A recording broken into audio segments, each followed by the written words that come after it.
Il y a des centaines d'années, les humains étaient une espèce très faible, incapable de se défendre, même contre de petites créatures. Ils étaient vraiment pitoyables en termes de force physique et de capacité à la violence. Ils manquaient d'armes, étaient de piètres combattants et n'avaient aucun moyen de se protéger des catastrophes naturelles, ce qui les rendait extrêmement vulnérables.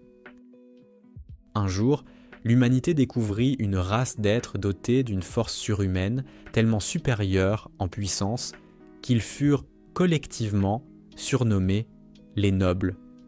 Ces nobles, ceci ajouté au fait que l'humanité tenait ses nobles en très haute estime, mais ils comprirent au développement du concept que l'homme était pratiquement. Cela signifie que chaque noble est désormais dans l'obligation de défendre l'humanité, une espèce fragile, sans aucune hésitation. Ainsi, les nobles et les humains tissèrent un lien très particulier où les nobles étaient clairement supérieurs aux mortels et jouissaient du respect et de l'admiration, tandis que les nobles veillaient à ce qu'aucun humain innocent ne soit jamais blessé. Ray, un noblice, avec le chef de la noblesse, s'endormit il y a plus de 800 ans. Il venait à peine de se réveiller lorsqu'un intrus inconnu sortit son cercueil d'un coffre-fort sécurisé. Il est stupéfait de constater à quel point le monde a changé, la technologie ayant progressé si vite. Partout où il va, il découvre des inventions humaines qui étaient impensables auparavant. Il voyage un peu partout et finit par retrouver son fidèle serviteur, Frank. Frank est surpris de revoir Ray et l'entraîne rapidement chez lui pour le mettre au courant des événements mondiaux. Ray trouve fascinant de voir à quel point le monde humain a évolué et désire l'explorer par lui-même. Frank, qui est le directeur du lycée, inscrit Ray dans l'une de ses classes afin qu'il puisse passer du temps avec des gens modernes et découvrir les progrès qu'il n'a pas vus durant les 820 dernières années. Ray se lie rapidement d'amitié avec Shin, un homme grand aux cheveux roux, un artiste martial et athlète incroyable. Il est déconcerté par la désinvolture avec laquelle ces humains le traitent, lui, le plus noble. Il remarque que l'humanité semble avoir perdu son instinct de reconnaissance de la noblesse, ce qui les amène à penser qu'ils ne dépendent plus autant d'eux, ce qui est étrange. Un soir, alors qu'ils buvaient du thé avec Frank, un inconnu s'approcha d'eux et se présenta comme M21. Il leur apprit qu'il était un humain modifié, créé par l'Union, une organisation scientifique maléfique et très dangereuse. Selon lui, ils furent fabriqués en éprouvettes, jamais nommées, et désignés uniquement par leur numéro de série. On leur injecta d'innombrables drogues et médicaments expérimentaux pour observer leurs réactions. Les conditions étaient si terribles que tous ses amis périrent durant les différentes étapes du processus, à l'exception de lui et d'un de ses compagnons, qui survécurent tous deux et acquirent des forces et des capacités surhumaines. De nombreuses organisations secrètes tentèrent ensuite de contrôler le pouvoir mondial en les utilisant comme des armes destructrices. Finalement, il réussit à fuir l'union avec son compagnon, qui choisit de se séparer temporairement afin de trouver un sens à leur existence, une nouvelle voie. Après avoir appris les compétences de M21 et comment il avait sauvé la vie d'élèves de cette école, le directeur l'invita. Il souhaite qu'il reste chez lui pour le moment et travaille pour lui, car l'Union continuera d'envoyer des hommes à ses trousses pour tenter de l'assassiner, ce qui est très dangereux. Il marque une pause avant de demander ce qu'il veut en retour. Frank se moque de lui et lui dit qu'il n'a qu'à assurer la sécurité de l'école pour le moment. Et M21 accepte. Le lendemain, Ray arrive à l'école et est accueilli par une foule de jeunes filles, toutes captivées par son allure royale et sa grâce naturelle. Il entre dans la salle de classe et découvre que Shin a une main fracturée, portant un plâtre sur lequel ses amis ont gribouillé. Il décide d'essayer cette étrange habitude et sort son marqueur, dessinant partout sur le plâtre de Shin avec curiosité. Il s'assied ensuite et commence à assister aux cours avec eux, et même à déjeuner, où il insiste pour avoir du ramen tous les jours, car il ne peut plus manger la nourriture de son époque. Après les cours, Shin et son ami le loser, dont j'ignore le nom, commencèrent à discuter de jeux mobiles et invitèrent Ray à se joindre à eux. Ray, en revanche, n'a aucune idée de ce qu'est un téléphone portable et semble complètement perplexe. Shin et le loser lui expliquèrent qu'un smartphone est un outil extrêmement utile à l'époque moderne, car on ne peut jamais se perdre avec, on ne s'ennuie jamais, et on peut parler à n'importe qui, n'importe quand, sans limite. Ray n'arrive pas à croire qu'une telle chose existe et va voir Frank, qui se détendait sur le toit de l'école avec M21 au crépuscule. Il informe Frank des technologies mentionnées par Shin. Frank lui sourit et lui dit que le monde a considérablement changé depuis que Ray s'est endormi, et que de telles technologies sont désormais monnaie courante. Le lendemain, Frank procure à Ray le smartphone le plus contemporain et performant qu'il utilise en classe. Shin et son ami sont tous deux surpris de le voir avec le téléphone, mais ils sont ravis pour lui. Ils réalisent vite cependant que Ray n'a aucune idée de comment utiliser un téléphone, car lorsque Shin lui demande son numéro de téléphone et son email, Ray le regarde d'un air vide, comme s'il ne comprenait absolument rien à ce qui se passe. L'ami loser prend le téléphone de Ray et commence à lui montrer comment l'utiliser. Il lui apprend également à envoyer un email, ce que Ray saisit rapidement et commence à envoyer à Frank. Ce jour-là, pendant le déjeuner, le trio entendit beaucoup de bruit provenant de la cour de récréation de l'école et décida d'aller voir ce qui se passait.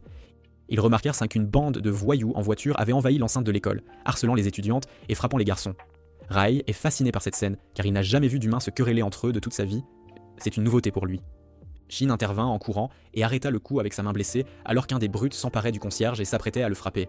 L'homme accusa Shin d'avoir tenté de lui prendre sa petite amie. Le loser interrogea Shin sur ses actions, mais Shin répondit qu'elle était sur le point de tomber du trottoir et qu'il l'avait juste attrapée pour l'empêcher de chuter. Le père, en revanche, n'a aucune intention de l'écouter, et ses voyous commencent à maltraiter les élèves de son école. Shin le met en garde et lui dit de partir. Mais la brute commence à frapper Shin. Il évite la plupart des coups, mais lorsqu'il est piégé, il ne peut plus reculer et reçoit un coup de poing en plein visage, ce qui est douloureux. Raya observe le chaos et fixe M21, qui désire ardemment intervenir et tout arrêter, mais craint de révéler sa force surhumaine, car il essaie de rester discret et de ne pas attirer l'attention sur lui. La brute commence à donner des coups de pied à Shin et tente de lui écraser la tête, mais Shin roule sur le côté, évitant ainsi le coup fatal avec agilité.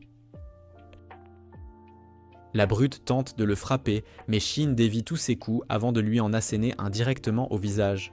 Le monstre devient encore plus furieux et commence à lancer des coups violents que Shin essaie de parer avec sa main blessée, malgré la douleur. Son plâtre commence à se décoller et la brute le frappe à l'estomac avant de le projeter sur le loser, les faisant tous deux s'effondrer au sol. Il se précipite vers Shin, mais est arrêté par le concierge, qui l'exhorte à partir, car il ne le laissera pas faire de mal aux élèves. Mais la brute s'en moque et saisit le concierge à la gorge, avec violence. Et 21, qui s'approcha calmement de lui et lui dit de lâcher le concierge, l'interrompit avant qu'il ne puisse faire quoi que ce soit. Si tu ne veux pas te faire tabasser, la brute lui conseille de dégager. Et 21, en revanche, est léger et rapide, et esquive facilement son coup de poing avant de lui arracher sa chaîne et de lui fracasser la tête au sol.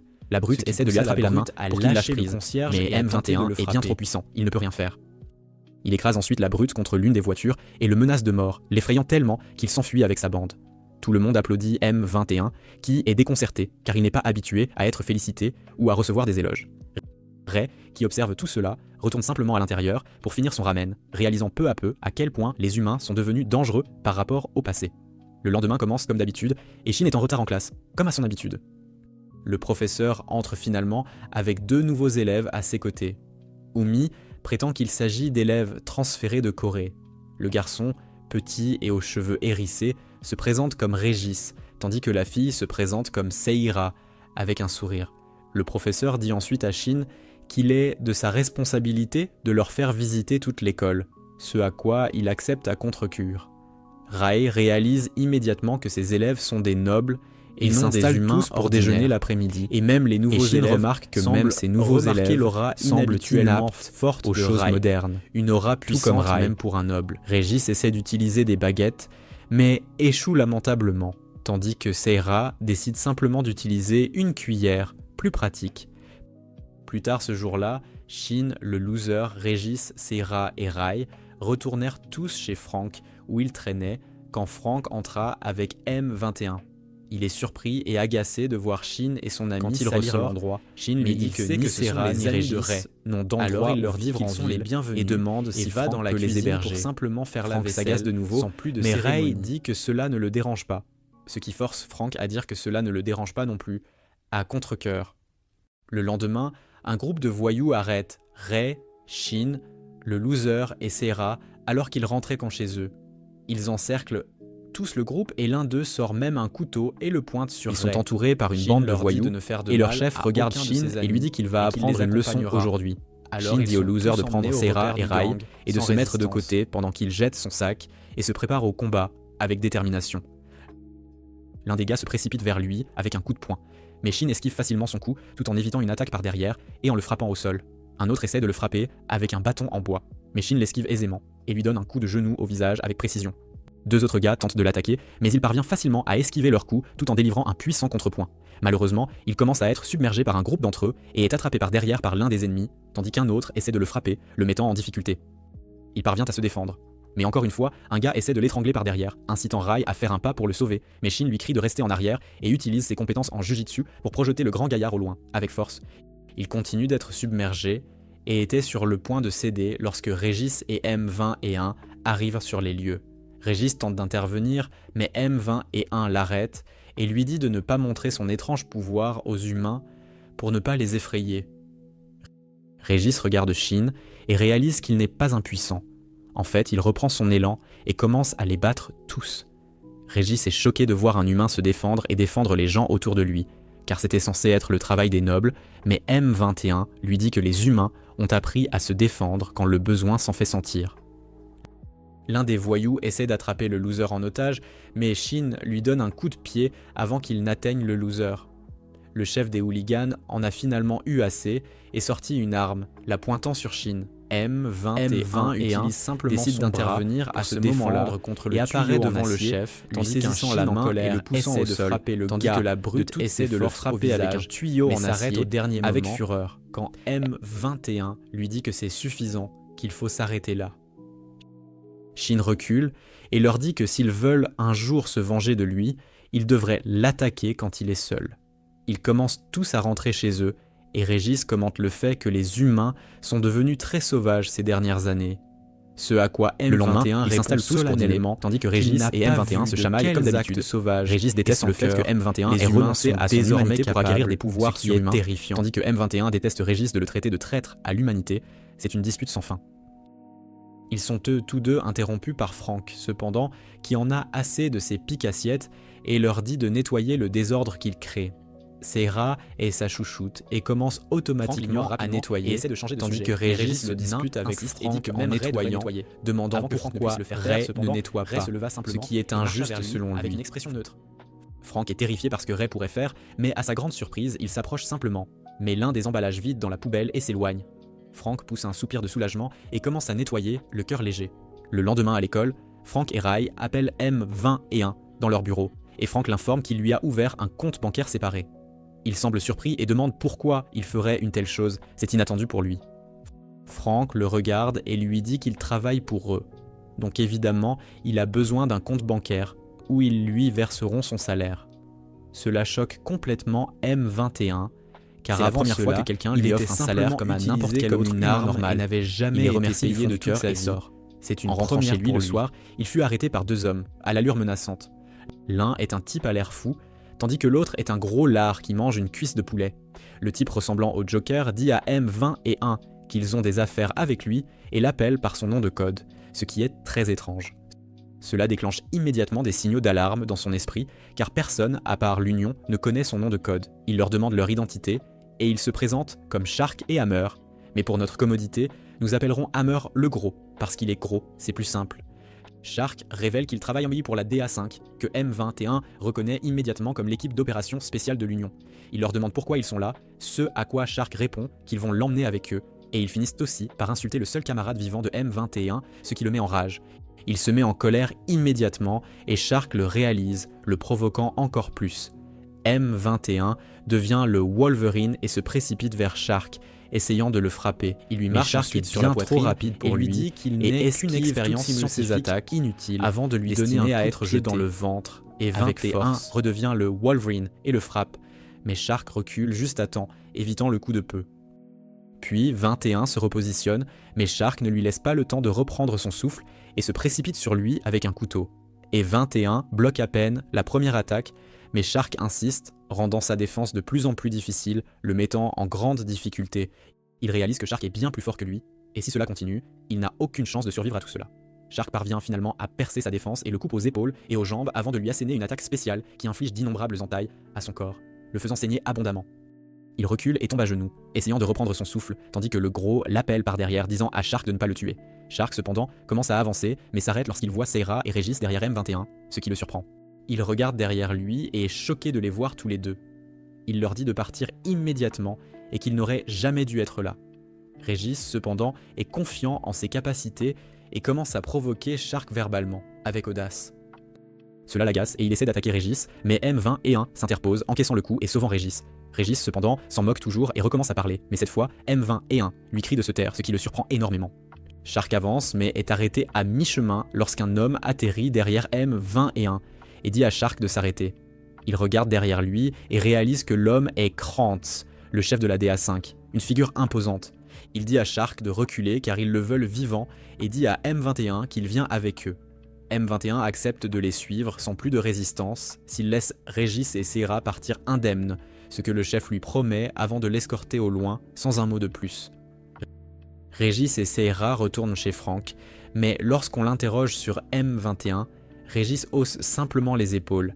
agacé qu'il l'ait empêché de les combattre. Il semblait croire se quereller, demande à Seira ce qui s'est passé et volontairement repartit avec eux. Quand ils ont la remercié pour l'information et réfléchi à ce qui aurait pu se passer, essayant de comprendre la situation complexe.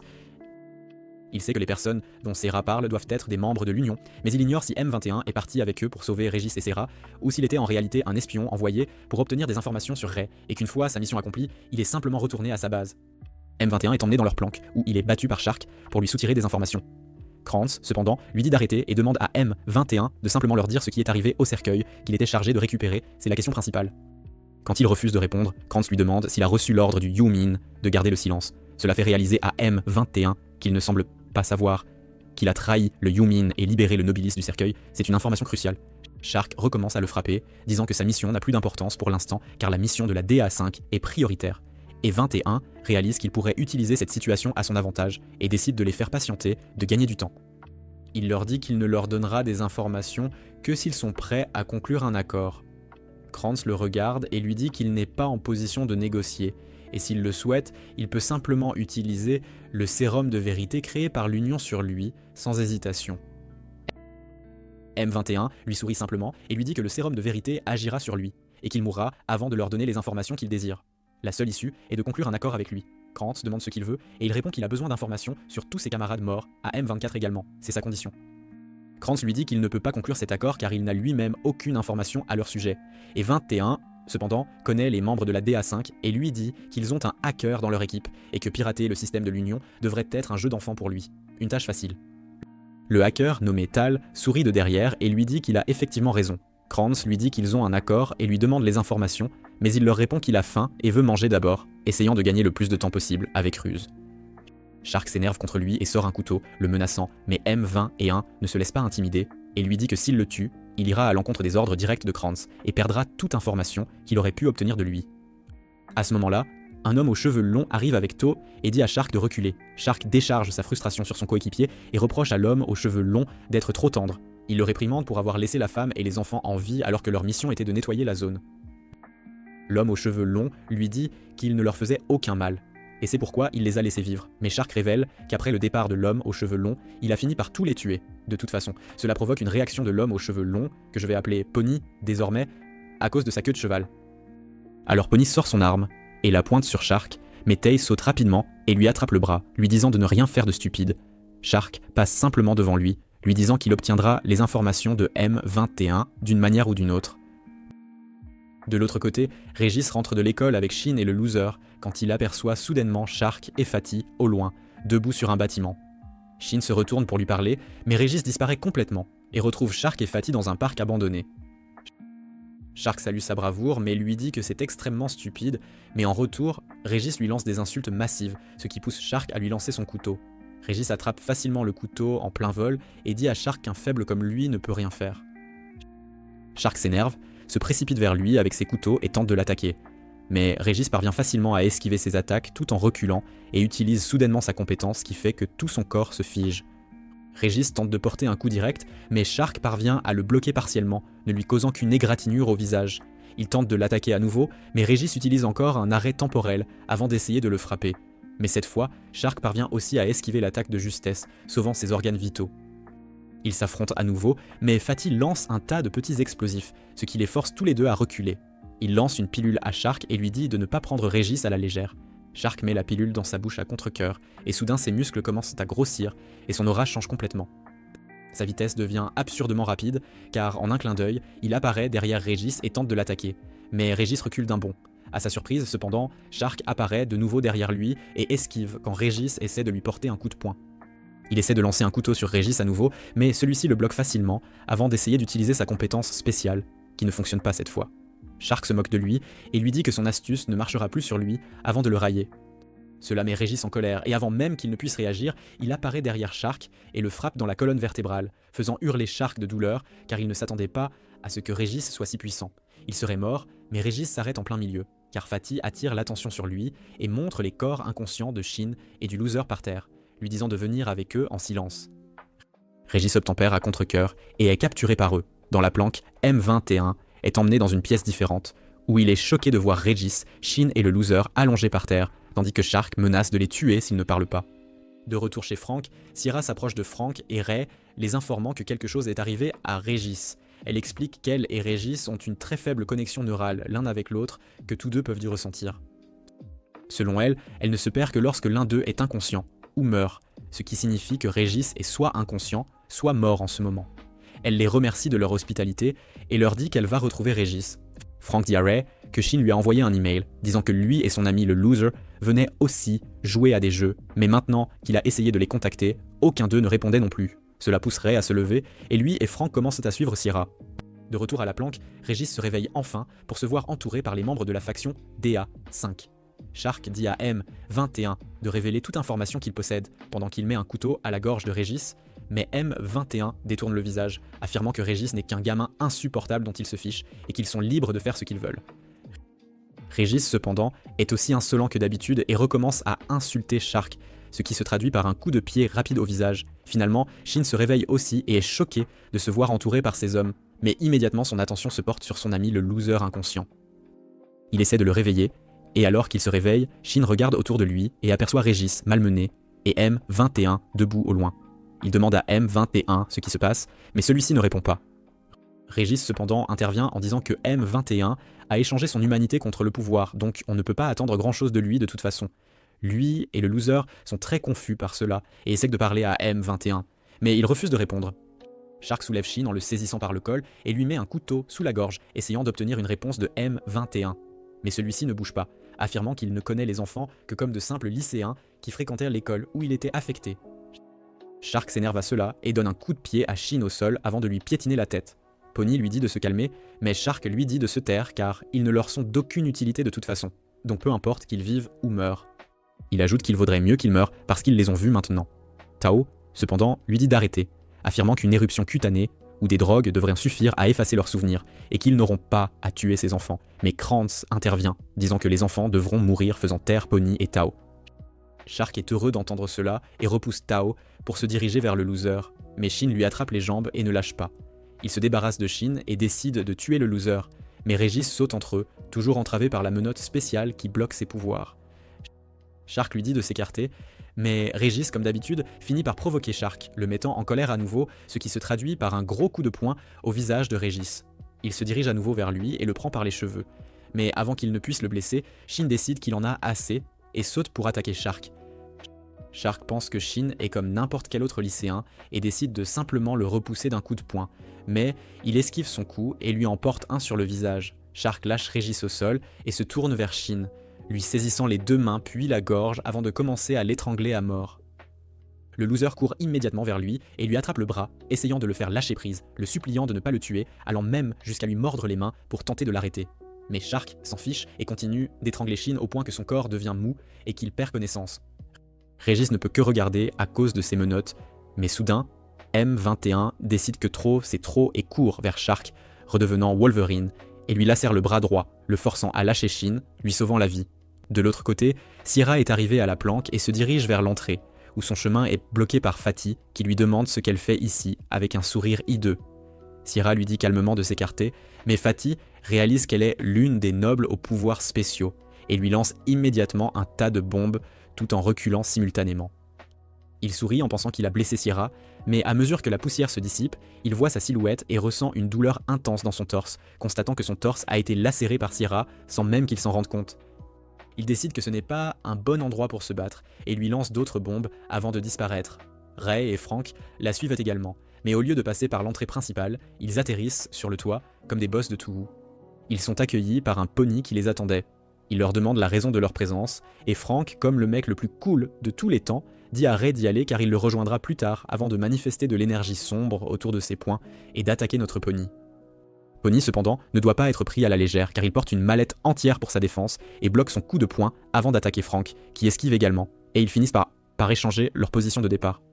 Frank se moque de l'arme de prédilection de Pony et crée un tas d'éclats d'énergie sombre et les tire sur Pony, qui utilise à nouveau sa mallette comme bouclier, tandis que Frank commence à devenir sérieux et tranche tout le toit en deux parties. Cependant, à mesure que la poussière se dissipe, Pony lui tire dessus avec son sniper, mais Frank parvient facilement à l'esquiver et se précipite vers lui une fois de plus, mais recule, et Pony utilise son arme comme une arme de mêlée. Il essaie ensuite à nouveau d'utiliser son énergie sombre pour le frapper, mais Pony parvient à pointer un deuxième pistolet caché sur sa tête, essayant de le mettre échec et mat. Frank esquive, et Pony sort 2 pistolets et commence à lui tirer dessus, tout en courant tandis que Frank continue de l'esquiver. Frank utilise une très forte entaille, faite d'énergie sombre, mais Pony l'esquive et atterrit au sol. Il réalise alors que si cela continue, Frank prendra le dessus, alors il attrape aussi la pilule et la met dans sa bouche. Il subit une métamorphose similaire et se transforme en un homme noir avec une aura sombre. Est-ce considéré comme du blackface ? Frank essaie de l'attaquer à nouveau, mais avant qu'il ne puisse bouger d'un pouce, Pony saute simplement derrière lui et pointe son arme sur sa tête. Pendant ce temps, M21 sait qu'il ne peut pas vaincre Shark s'il récupère et lance une attaque, mais Shark parvient à se défendre et repousse M21 d'un coup de pied avant de faire tournoyer sa lame en l'air, ce qui est suffisant pour déchirer les vêtements de M21, révélant ses muscles gonflés. Shark cependant semble se sentir complexé par son propre corps et décide de déchaîner une rafale de coups sur lui qu'il parvient à esquiver et finit par lui attraper la main pendant que Shark essaie de le poignarder. Il donne un nouveau coup de pied à M21 de telle manière qu'il se retrouve juste devant les enfants. Il utilise alors l'une de ses plus puissantes entailles, sachant que M21 ne s'écartera pas, car s'il le fait, les enfants derrière lui mourront. M21 fait exactement ce qu'il espérait et encaisse le gros des dégâts, ce qui le fait saigner, et il tombe à genoux. Shark s'approche de lui et lui dit d'abandonner, mais il se relève. Shark lève son couteau pour mettre fin au combat, mais Régis parvient à briser ses menottes juste à ce moment-là et apparaît devant M21, frappant Shark à l'estomac et le projetant contre le mur. Régis dit à M21 de reculer et il se prépare à le combattre. Shark se lève immédiatement et utilise sa pilule car il sait qu'il n'est pas de taille face à lui sous sa forme normale. Régis, cependant, semble enragé car il s'en fiche complètement et lui donne un coup de pied sauté avant de le frapper à la tête, le projetant au loin. Shark tombe à genoux et Régis s'approche de lui pour finir le travail, mais avant qu'il ne puisse porter le coup final, Krantz saute entre eux, faisant reculer Régis. Il mange immédiatement les pilules aussi et demande à Shark s'il peut se tenir debout. Shark se lève joyeusement, pensant qu'avec Krantz, ils mettront fin à ce combat. Mais à la surprise générale, Krantz transperce le torse de Shark et le draine entièrement, le rendant bien plus puissant qu'il ne l'était déjà. Régis le regarde avec dégoût et utilise son souffle magique sur lui. Mais Krantz le repousse simplement, le choquant. Il se précipite immédiatement sur Krantz avec un coup de poing magique, mais Krantz esquive et lui fracasse la tête au sol.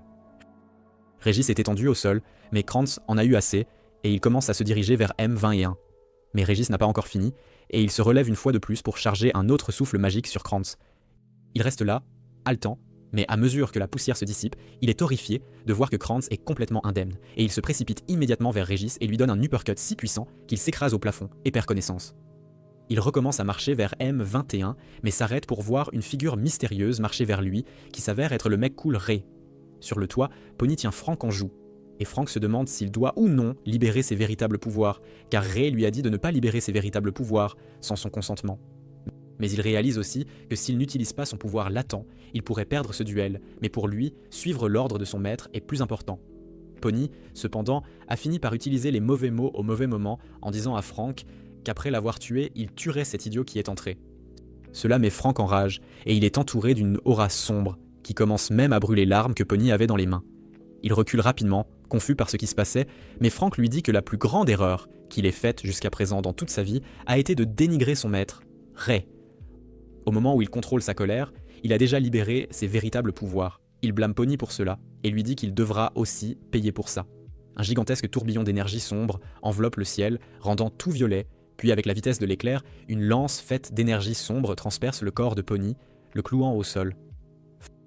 Frank utilise ensuite son énergie magique pour corrompre son arme, mais il la jette à temps pour se sauver. Frank lui lance plusieurs autres lances, que Pony court pour essayer d'esquiver, mais l'une d'elles le transperce à nouveau la jambe, le faisant tomber à un genou.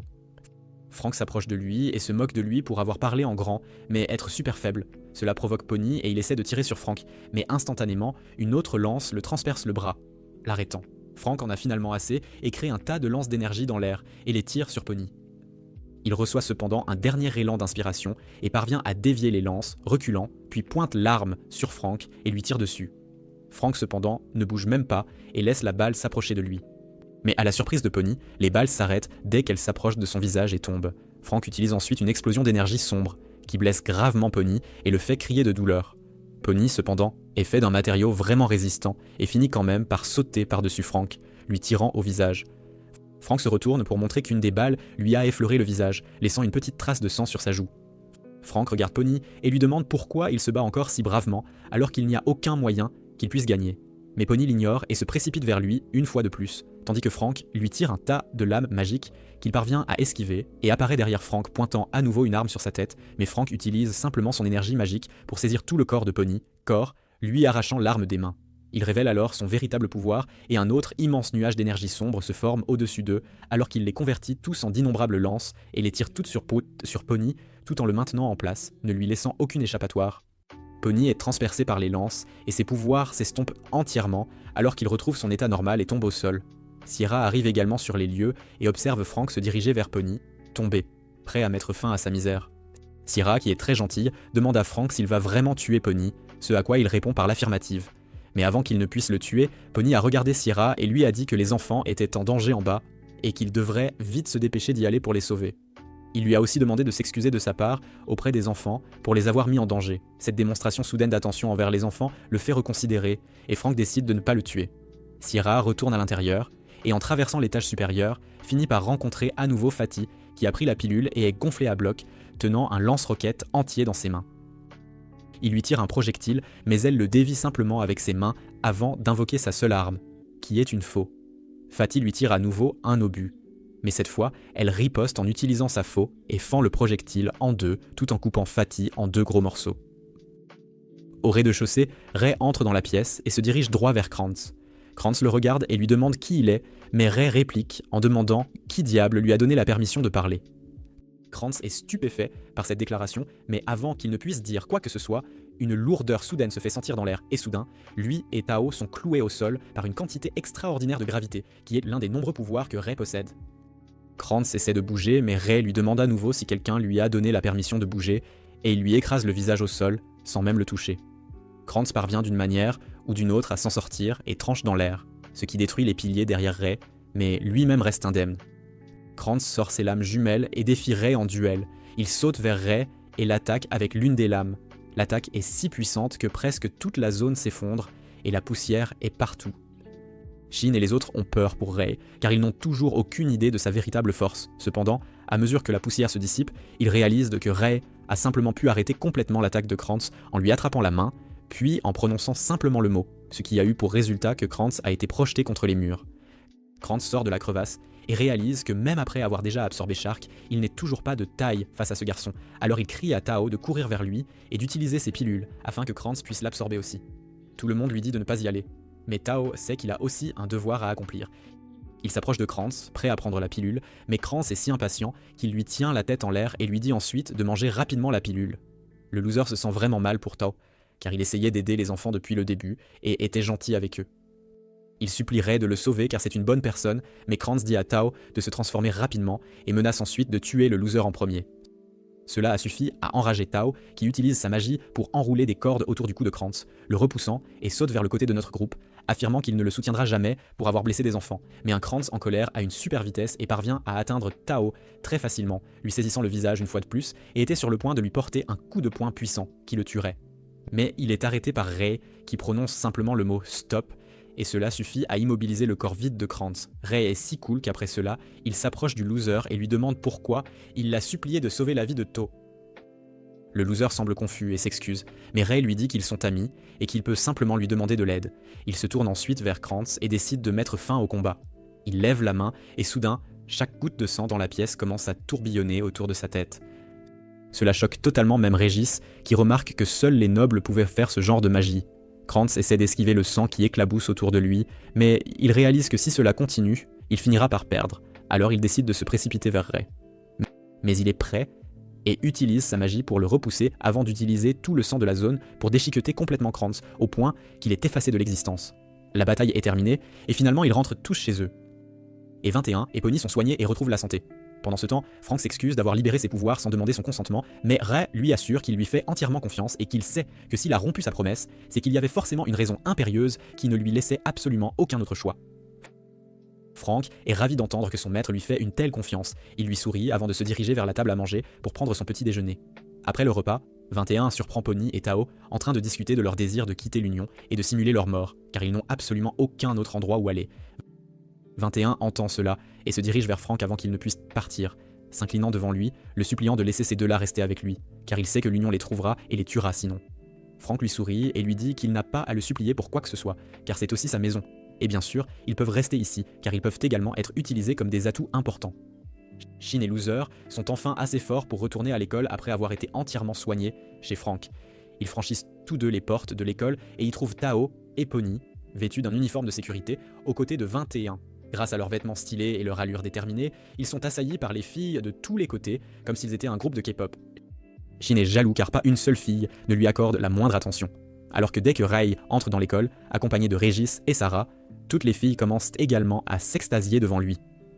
En classe, Shin est toujours triste de ne pas avoir de succès auprès des filles, et plus tard, quand ils vont à la cantine, cela le peine encore plus, car même si Ray attend simplement que ses ramen refroidissent, toutes les filles semblent affluer vers lui sans aucune raison apparente. Loser demande à Shin quel genre de fille l'intéresse, mais avant qu'il ne puisse répondre, il aperçoit Régis et Sarah entrer en classe. Observant son allure élégante, il finit par avouer qu'il aime Sarah. Loser demande à Ray s'il aidera Shin à sortir avec Sarah, et il répond par l'affirmative.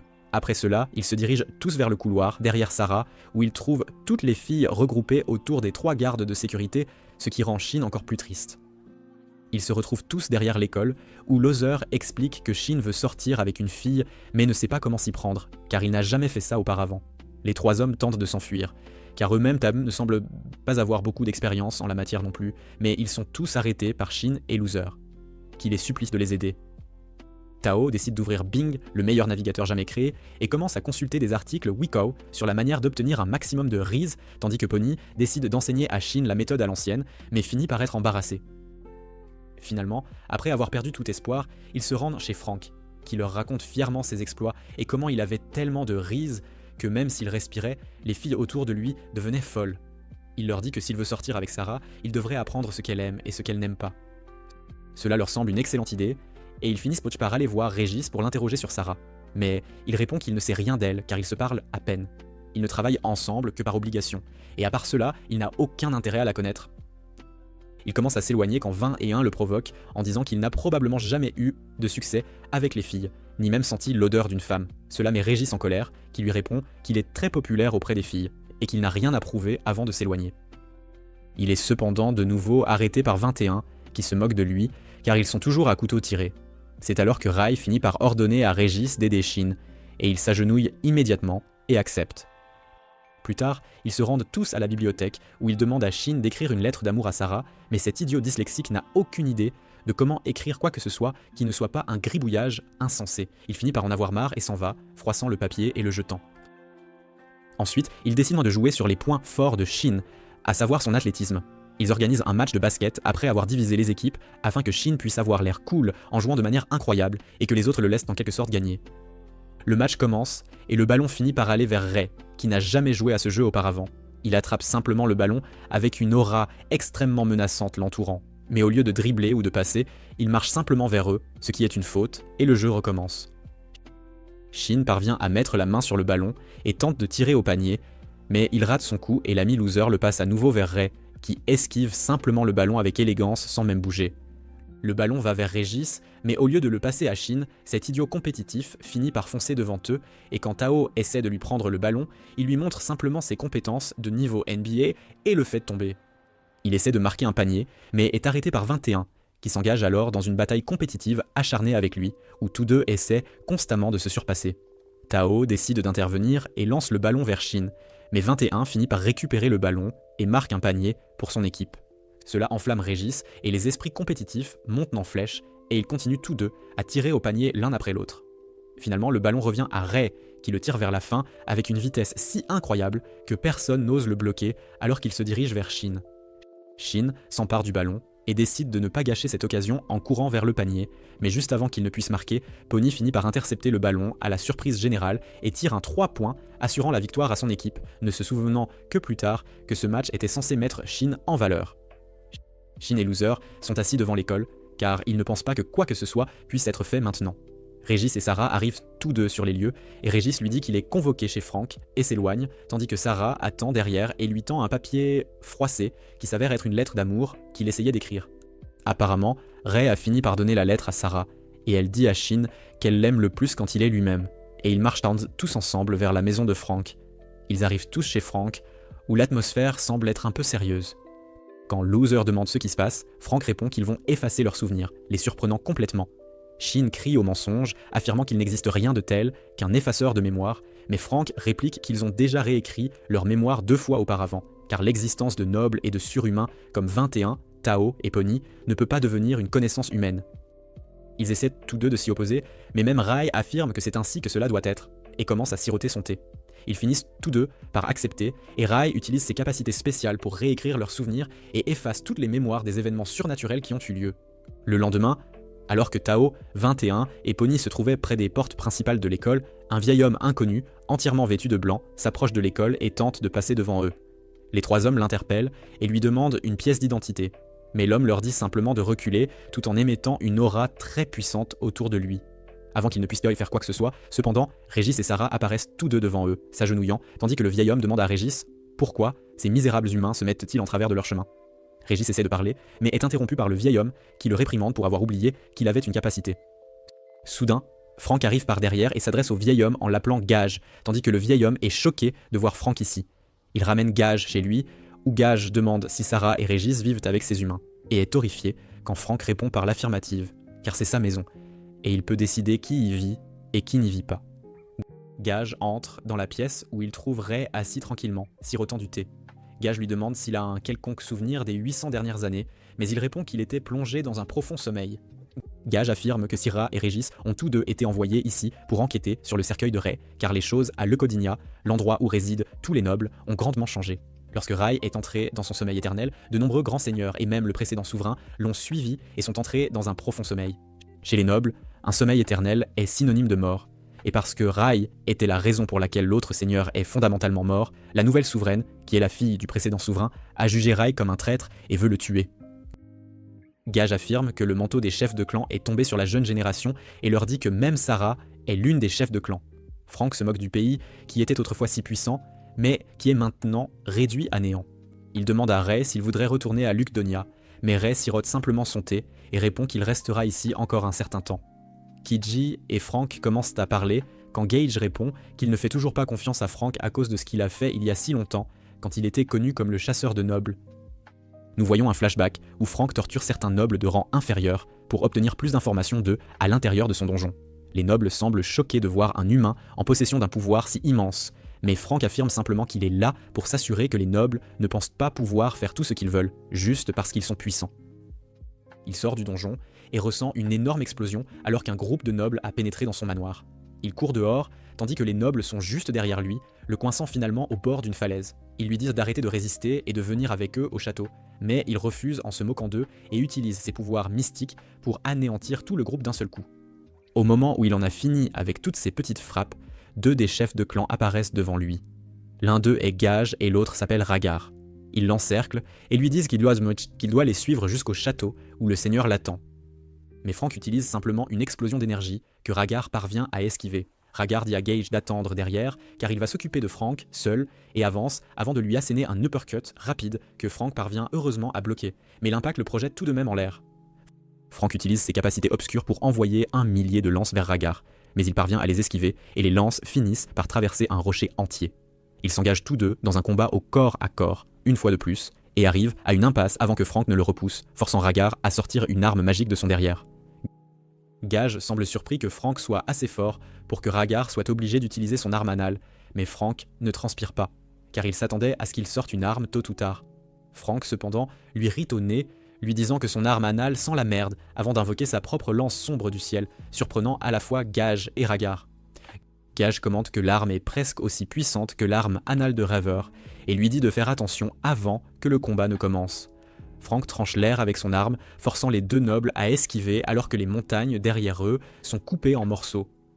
Il marche vers eux une fois de plus, leur disant qu'ils doivent apprendre qu'ils ne peuvent pas faire tout ce qu'ils veulent avec les humains juste parce qu'ils sont puissants et lance une attaque une fois de plus, seulement pour être intercepté par Ragar. Ragar lui demande de quoi diable il parle, car les nobles sont tenus de protéger les humains à tout prix. Mais Frank lui dit que tous les nobles ne sont pas des gens très nobles, car beaucoup d'entre eux utilisent leur pouvoir pour profiter de femmes et d'enfants sans défense, et son objectif est d'enseigner à ces nobles que les humains ne sont ni aussi impuissants, ni aussi faibles qu'ils le croient.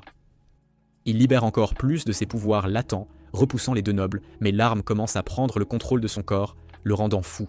Gage dit à Ragar que s'il ne l'arrête pas Avant qu'il ne perde le contrôle, il peut créer beaucoup de destruction et sort une arme géante de son derrière et se précipite vers Frank aux côtés de Rhaegar. Il y a une énorme explosion et au moment où la poussière retombe, il remarque que Frank s'est échappé, laissant une traînée de sang derrière lui. Frank parvient à reprendre le contrôle de son corps, se précipite vers un manoir voisin et entre dans l'une des pièces pour y trouver Ray, debout près de la fenêtre, avec élégance. Frank pense être entré dans la maison d'un riche propriétaire, ignorant qu'il est le noble le plus puissant des environs, et dit immédiatement à Ray qu'il est là pour commencer son travail aujourd'hui en tant que maître de maison. Ray l'informe qu'il est lui-même le maître de cette maison et que personne d'autre que lui n'y vit.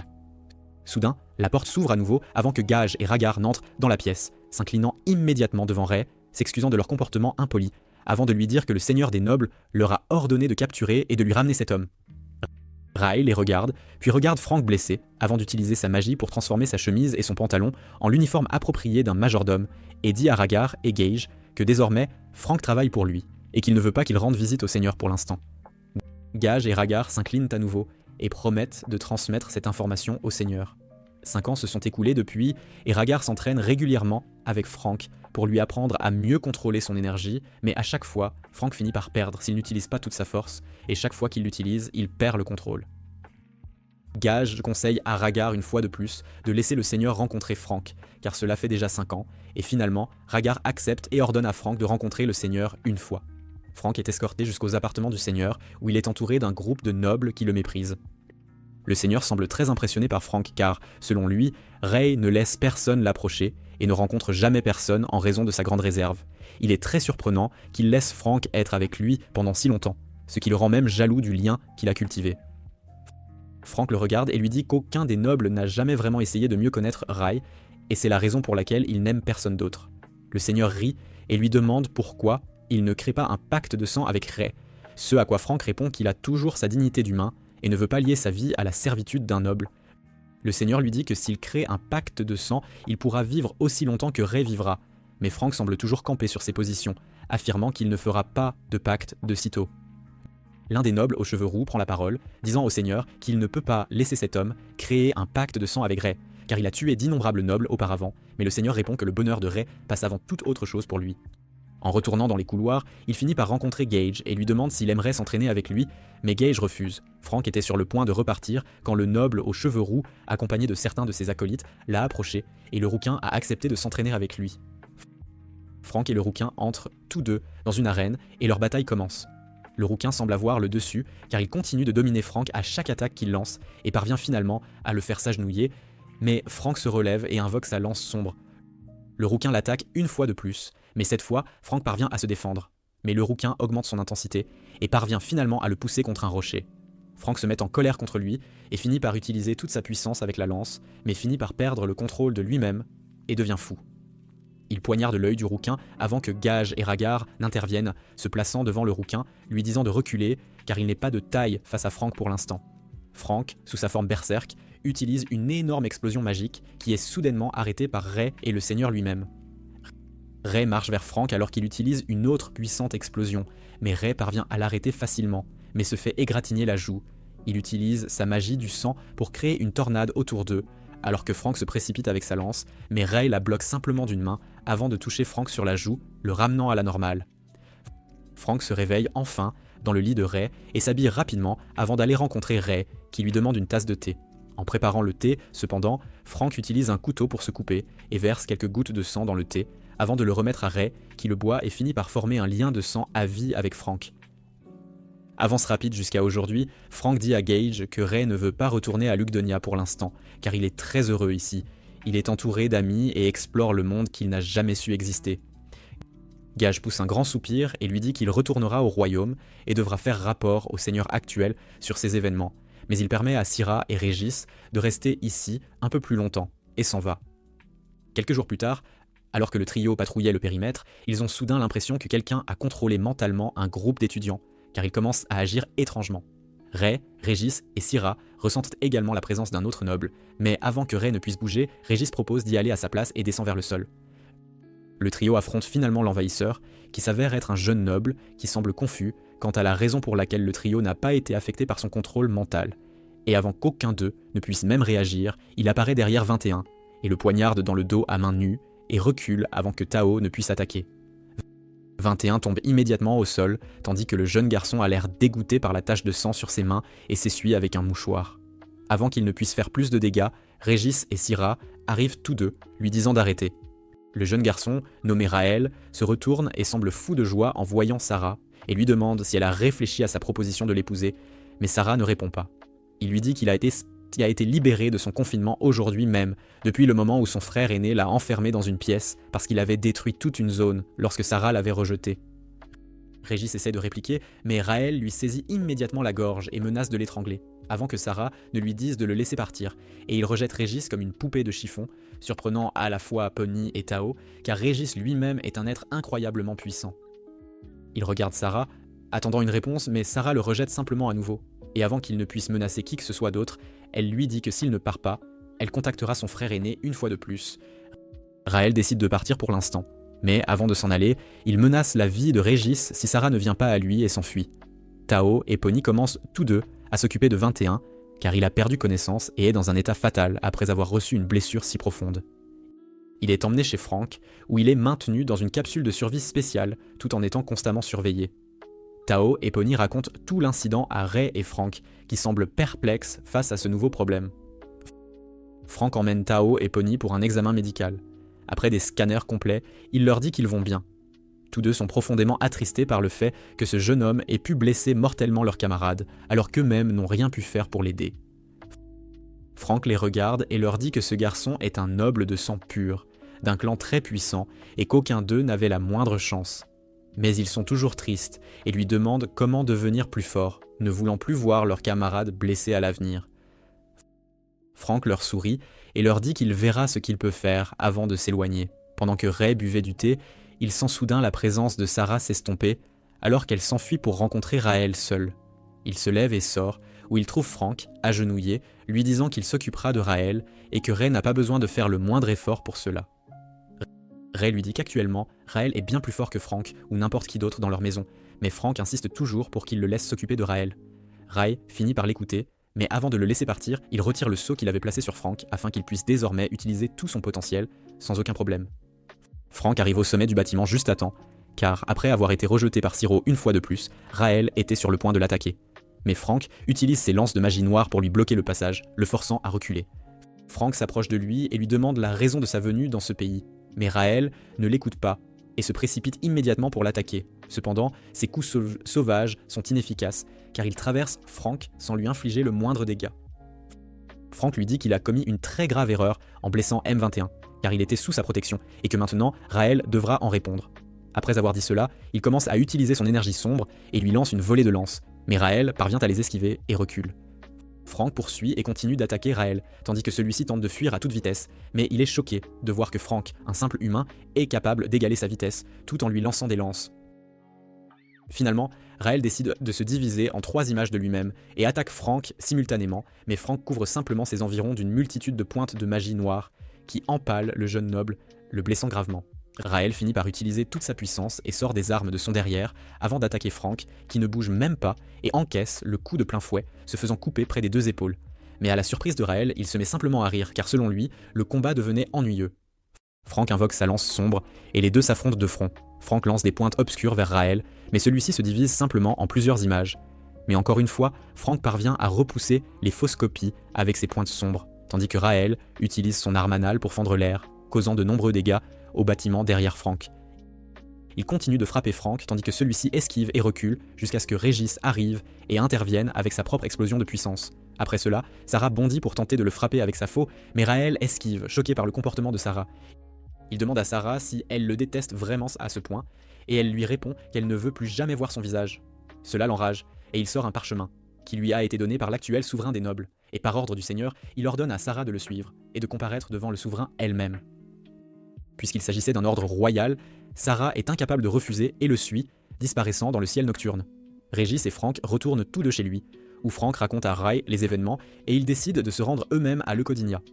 Frank retrouve M21, Tao et Pony avant de leur donner une drogue spéciale qu'il a créée qui libérera leur pouvoir latent et les rendra bien plus forts. Il lui demande pourquoi il leur donne cela maintenant et il répond qu'il va à Leucodinia avec Ray et Rages et qu'il aimerait qu'ils restent ici pour s'assurer que tout se passe bien. Ils protestent et lui disent d'Anine qu'ils veulent aussi aider, mais Franck refuse et s'en va. Il prépare l'avion et avec Régis et Ray, ils finissent par prendre leur jet privé pour Lukedonia. Régis demande à Franck où ils vont atterrir, car il ne se souvient d'aucune piste d'atterrissage dans ce pays. Franck lui sourit simplement et l'informe qu'ils vont atterrir en catastrophe sur une étendue d'eau. Après s'être écrasés dans la rivière, ils finissent par traverser une forêt sombre, tout en essayant d'élaborer un plan d'attaque, jusqu'à ce que Régis leur dise de s'arrêter car ils entrent en territoire interdit. Franck et Ray semblent confus, mais Régis explique que le précédent seigneur leur avait demandé de ne jamais dépasser ces forêts.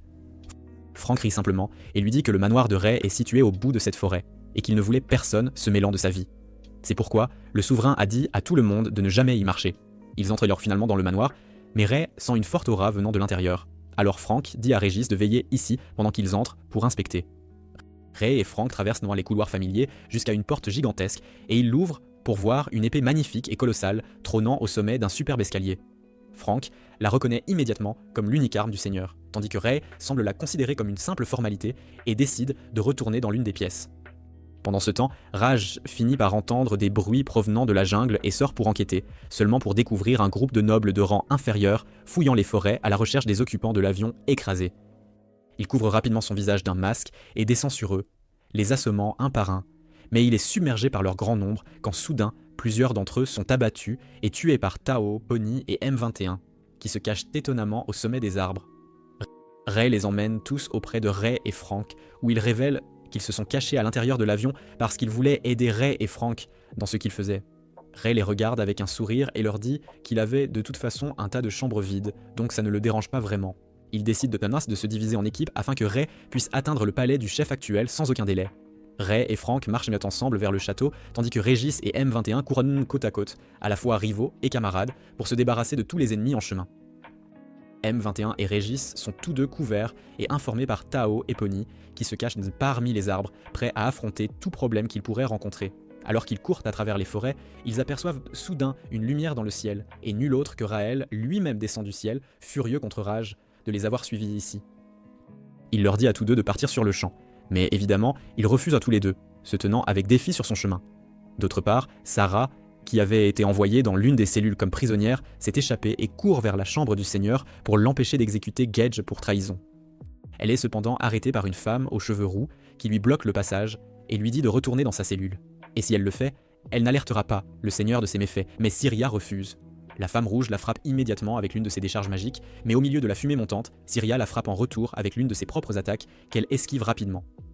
Elles s'affrontent toutes les deux, avant que Syria ne décide de devenir sérieuse et invoque une faux de son derrière, ce qui force la femme rouge à invoquer également une baguette de son derrière. Elle utilise sa baguette pour créer un tas de lames B, et les utilise pour attaquer ses rats. Mais celle-ci parvient à toutes les bloquer avec facilité, mais même après cela, elle finit par être battue et dominée par la femme rouge, plus expérimentée et faite prisonnière. D'autre part, Gréal dit à Régis que Sarah est en prison en ce moment juste à cause de lui et de sa famille, car son grand-père Gage a fini par trahir la confiance du Seigneur. Elle a également fini par mettre Sarah dans une cellule. Cela finit par affecter Régis, qui perd sa concentration, et Raël en profite pleinement, l'attaquant immédiatement. Avant qu'il ne puisse atteindre Régis, cependant, M21 intervient et tente de lacérer le visage de Raël, mais il esquive l'attaque et recule. M21 ramène Régis à la réalité, lui disant de se concentrer et de courir en avant pour sauver Syra et son grand-père, pendant qu'il s'occupe de cette salope blonde. Régis lui dit qu'il ne peut pas gérer Raël seul, mais M21 le rassure et lui dit de partir, et avant que Raël ne puisse faire de plaisanterie, M21 se jette sur lui avec une vitesse surprenante, et même si Raël essaie d'esquiver, il parvient à le griffer au visage, surprenant à la fois Raël et Régis. To dit à Régis de continuer, car Franck leur a donné de la méthamphétamine bleue créée par Jess Pinkman avec de la poudre de chili, et avec cela, ils sont invincibles. Régis reconnaît les pouvoirs de la méthamphétamine bleue et les remercie avant de poursuivre. Tandis que Raël fulmine du fait qu'un simple humain ait pu le frapper et se jette sur M21, le griffant au bras avant de tenter une autre attaque, mais il est arrêté par les balles, envoyées par la courtoisie de notre homme, le grand Pony. Raël devient encore plus furieux, défiant Pony et Tao de sortir de leur cachette et de se battre comme des hommes, mais ils l'ignorent simplement, car ils savent que le patriarcat est de toute façon en train de mourir. Tao dit à M21 que c'est le bon moment pour essayer de le provoquer afin qu'il perde son sang-froid et fasse des erreurs. M21 est habitué à mettre ses nobles en colère, grâce à son expérience avec Rajas, et commence à se moquer de Raël, le traitant de lâche cocu, dont l'amour le déteste. Cela met Raël en rage au plus haut point alors qu'il se jette à l'attaque, essayant d'esquiver les balles, mais l'une d'elles finit par l'effleurer, le faisant reculer tandis que M21 tente de l'attaquer. Il finit par reculer dans un piège tendu par Tao, qu'il active, et la zone explose d'énergie foudroyante. M21 est choqué de voir Raël toujours debout alors que la poussière se dissipe et sa colère a atteint ses limites alors qu'il sort 2 lames de son derrière, décidant de se déchaîner sur ses humains. Ray et Frank remarquent ces jeux de lumière à distance et Ray dit à Frank de s'assurer que les garçons vont bien, tandis qu'il avance seul pour trouver le château. Raël utilise ses lames de couteau pour frapper M21 qui est blessé et commence à saigner abondamment, tandis que Pony tente de l'aider avec des tirs de couverture. Mais Raël bloque simplement les balles avec son arme anale, leur disant que maintenant ces bêtises ne servent à rien. Pony et Tao décident tous deux que suivre les tactiques vietnamiennes ne servira plus à rien. Et ils sautent de l'arbre et se précipitent vers M21 alors que Raël lui donne un coup de pied au visage avant de le frapper au sol. Mais juste avant qu'il ne puisse mettre fin à sa vie d'un coup de couteau rapide, Tao entre dans la mêlée et bloque son attaque avec son fouet. Pony, tel un véritable américain, commence à tirer, mais Raël parvient à utiliser sa super vitesse pour esquiver toutes leurs attaques et utilise une entaille aérienne pour les projeter au loin avant de s'approcher d'eux et de commencer à leur donner des coups de pied au visage. M21 lui attrape les pieds par derrière, mais Raël se met simplement à lui donner des coups de pied à la tête aussi. Avant qu'il ne puisse les tuer, cependant, un autre noble apparaît à côté de Raël, qui s'avère être l'actuel chef de leur clan, le frère aîné de Raël et le fils aîné de Raegar, qui a autrefois combattu et entraîné Frank. Le chef demande à Raël ce qui se passe avant que Raël ne commence à lui raconter comment il était en train d'achever les ennemis, quand soudain, Frank arrive derrière eux. Raël le reconnaît immédiatement et dit à son frère que ce blond l'a attaqué quand il a essayé d'emmener ses rats. Mais avant qu'il ne puisse terminer sa phrase, un Frank en colère le poignarde avec des centaines de pointes, juste devant le chef, lui disant qu'il en a fini avec ses jeux et que ce pourrait être leur première bataille à mort, mais qu'il a traversé des batailles comme celle-ci d'innombrables fois. Le chef dit à Raël de reculer car Frank est bien au-delà de ses capacités, et avant même que le combat ne commence, il sort ses armes de son derrière, prêt à affronter Frank à pleine capacité. Frank lui dit qu'il a déjà combattu son père, et plus tard son père lui a appris tout ce qu'il sait sur les batailles avant de sortir sa lance d'art, et il procède à un affrontement, créant une énorme explosion. Après quelques échanges, le chef frappe Frank, mais celui-ci parvient à bloquer ses attaques, créant un immense écran de fumée qui se dissipe, et Frank réalise que le chef est introuvable. Sa famille a toujours été experte en embuscade, et ce type semble tout aussi doué, car il ne peut même pas sentir sa présence.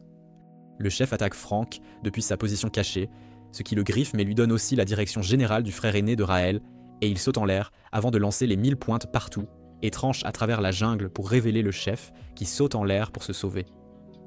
Le chef se divise en de multiples illusions et attaque Frank simultanément, mais celui-ci parvient à se défendre contre toutes à la fois, mais Raël, le petit snob, finit par attaquer le trio, et en essayant de bloquer son attaque, Frank finit par être touché par l'attaque du chef, se blessant. Au lieu de pousser son avantage, cependant, le chef s'arrête et réprimande Raël pour son interférence, et s'excuse auprès de Frank, lui disant que si ce petit con n'était pas intervenu, Frank aurait pu se défendre contre son attaque sans aucun dommage, et pour égaliser, il utilise son arme anale pour se couper lui-même. Le chef attaque Frank à nouveau, mais après un peu de lutte, Frank parvient à le poignarder à travers l'estomac, le repoussant. Raël s'inquiète et offre ses armes anales à son frère, qui refuse en disant qu'elles sont malodorantes et qu'il se battra seul contre Frank. De l'autre côté, Rai entre dans la chambre du seigneur juste au bon moment, alors que Gage était agenouillé avec ses rats, tous deux ligotés, et qu'il allait être exécuté par la nouvelle dame nommée Rask. Elle s'arrête cependant, alors que Rai entre comme un vrai Chad, changeant la couleur de ses vêtements en chemin. Rai vole la vedette en marchant devant eux, disant à Rask qu'elle ne peut pas tuer Gage car il l'interdit. L'un des chefs de clan aux cheveux blancs semble être un fou impulsif alors qu'il court vers le dieu littéral lui-même. Il saute en l'air et lance des coups d'air sur Ray, mais ils ne lui font rien. Le fou aux cheveux blancs essaie d'attaquer Ray à nouveau, le frappant de toutes les directions possibles, tandis que Ray ne se défend même pas, car ses attaques n'ont aucun effet sur lui.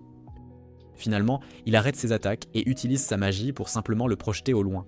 Cela excite la femme rousse, qui invoque une baguette de son derrière et l'utilise pour attaquer Ray, mais il absorbe simplement la magie et la lui renvoie, tandis que l'un des jeunes chefs forme un mur pour les défendre. Le jeune homme utilise son bouclier pour créer une petite boîte autour de lui, qui ne cesse de rétrécir, sur le point d'écraser Ray, mais il la brise simplement sans transpirer. Tous les trois se lèvent et se tiennent devant Rask, mais Rai utilise simplement son contrôle mental pour les faire plier à sa volonté. Ils sont tous choqués de voir ses capacités lorsque Jaege les informe qu'Inobilis est encore plus fort que le Seigneur, car il est le seul à pouvoir punir le Seigneur lui-même. Rask avance et dit à tous les autres de reculer car elle va s'occuper de lui maintenant.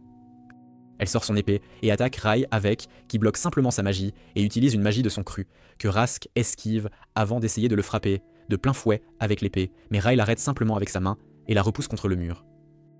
Elle se relève et lui lance une entaille qui est bloquée par l'air qui l'entoure avant qu'il ne lui dise d'utiliser tout son potentiel. Cela l'enrage et elle utilise toutes ses capacités magiques et l'attaque avec son attaque la plus puissante, mais à son horreur, il bloque et brise simplement sa magie, écrasant son moral. Elle s'effondre sur le sol, pleurant, affirmant que son père ne l'a jamais aimée. Eh bien, mon père ne m'a pas aimé non plus, mais personne ne m'a fait seigneur. Pourquoi ce traitement spécial ? Le gamin, le type blanc et la femme rousse se tiennent tout devant Rask et attaquent Rai une fois de plus. Il esquive l'attaque du type blanc et en l'air, il est piégé par le garçon et la femme rousse essaie de l'attaquer en tandem, mais il finit par les repousser tous les trois encore et encore.